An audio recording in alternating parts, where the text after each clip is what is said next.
Après les 20 années passées chez son oncle Laban, on trouve Jacob prospère, mais prospère par une astuce troublante. L'oncle Laban était un homme extrêmement mauvais et un homme méprisable. Mais Jacob le surpassait, il le battait à son propre jeu. Vif, astucieux, autonome, rusé, intelligent, obtenant constamment ce qu'il voulait et ce qu'il avait en tête, refusant de se voir privé de quelque chose.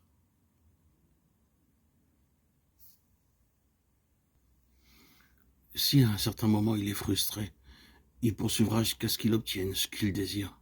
Frustré par l'attente pour Rachel pendant 7 années, il en servira 7 autres. Il n'abandonnera pas jusqu'il est ce qu'il voulait avoir, ne s'autorisant jamais à être lésé sur quelque chose, mais réussissant toujours lui-même dans la tromperie. Il a confiance en lui-même et il est fourbe. Vous dites, vous en rajoutez. Oui, mes amis, intentionnellement et non de façon mensongère, pour un but bien précis. J'ai dit qu'avec cet homme est venue la grande pensée de Dieu concernant sa maison, la maison de Dieu, avec cet homme.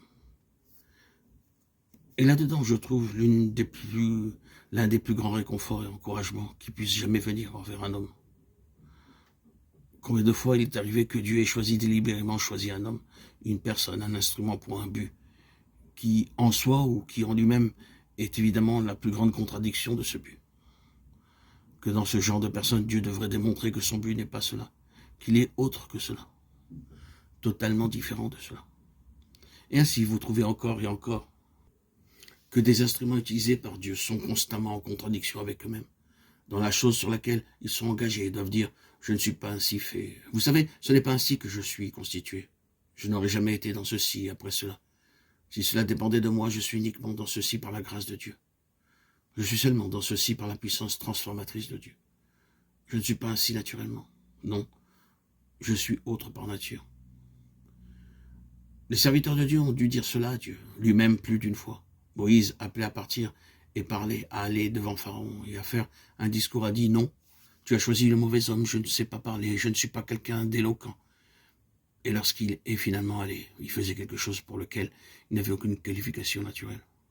Jérémie, appelé de Dieu, choisi de Dieu, va, parle et sois prophète de Dieu, a dit « Je suis un enfant, je ne sais point parler, tu as choisi le mauvais homme, Seigneur. » Référez-vous à Jérémie chapitre 1.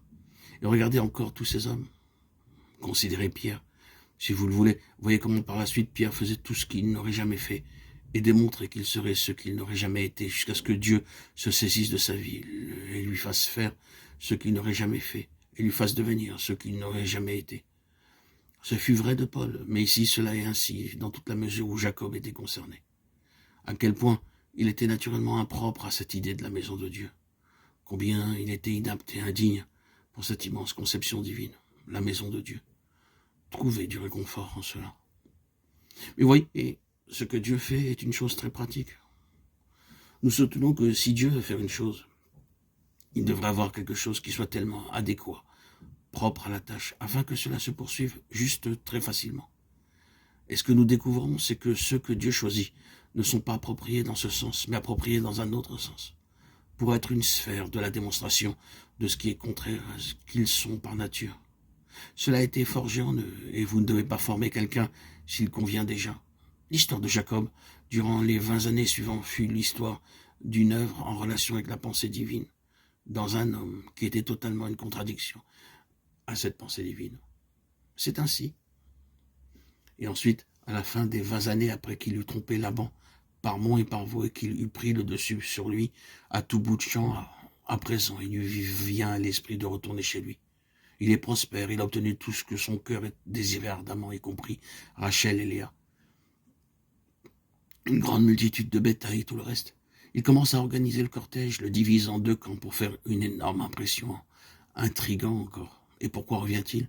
Il sait que c'est la terre de l'alliance, et une alliance faite avec lui, de par le droit d'aînesse. Il va revenir pour l'obtenir, pour en prendre possession. Et jusque-là, il intriguera toujours. Vous connaissez l'histoire, il envoie des espions pour voir comment est son frère Ésaü, ce qu'il ressent, s'il est toujours irrité, s'il est dangereux de revenir. Et lorsqu'il apprend qu'Ésaü vient à sa rencontre avec un groupe de 400 hommes, il a une peur bleue et une mauvaise conscience n'a nullement besoin d'être accusé de nouveau. C'est sa conscience qui ôte tout le courage qui est en lui. Et à nouveau, il doit recourir à sa ruse. Quel surprenant personnage. Et pourtant, Dieu l'a choisi.